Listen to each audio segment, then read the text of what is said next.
To be competent is not to be conscious, though the two are related.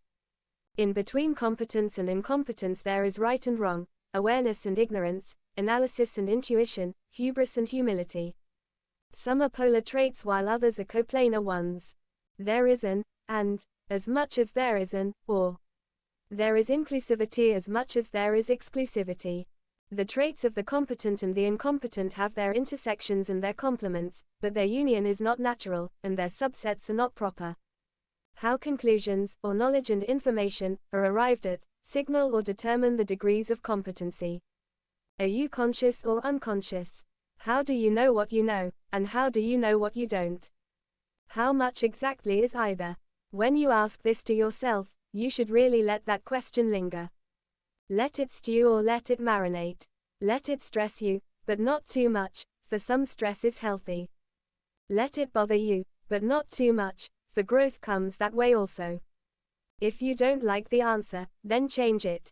It is you who it affects, and it is you who affects it. It is you who can change it. Think then of what you know. How do you know it? Is it through readings? Is it through teachings, experience or experimentation? Intuition even, natural or learned intuition. These are all ways to learn what you've learned, to know what you know, and to know what you don't. All ways, good ways, but which way is it for you? Wonder that as well, and once you get your answer, consider expanding your medium mode. Learn too from readings, learn too from teachings, from experience and experimentation.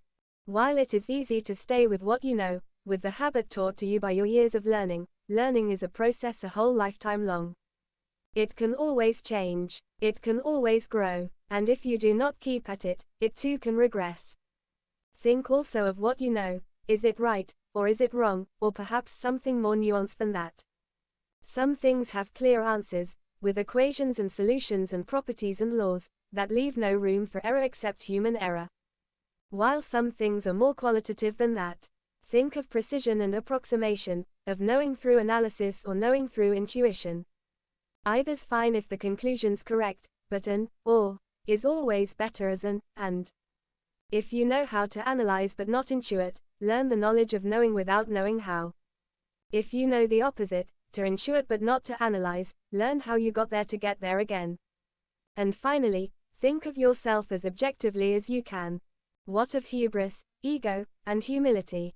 What of arrogance? What of ignorance? What of knowing that you know a lot, or not knowing that you don't? Think on this, and think again, then think again, and think again.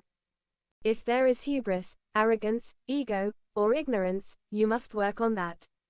If it is knowing that you know a lot, or not knowing that you don't, this too must be worked on. To be competent is a balancing act. In between competence and incompetence there is right and wrong, awareness and ignorance, analysis and intuition, hubris and humility.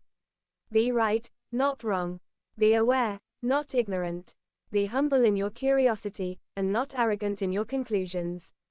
Intuit what you can analyze, and analyze what you can intuit. That is what it means to be competent. So, are you competent or incompetent? That is the question.